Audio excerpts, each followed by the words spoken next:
владата ќе направи грешка доколку избрза со одговорот, без преходно, детално да направи анализа на она што ми е понудено и да изврши пошироки консултации.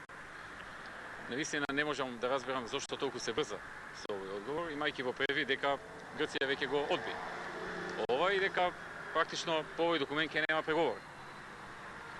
Така што моето мислење е дека прво треба да се остави еден период во кој што внимателно ќе се изанализираат сите работи. Генерално мислам дека за едно вакво прашање потребно е да бидат запознаени граѓаните. Бидејќи сепак овој документ има моменти кои што се новина од она што досега го знаеме. И мислам дека исто така треба да си го поставим прашањето дали веќе откако Грција одби да го прифати документот, ние треба да даваме дециден одговор, бидејќи тој е безпредметен сега во оваа ситуација.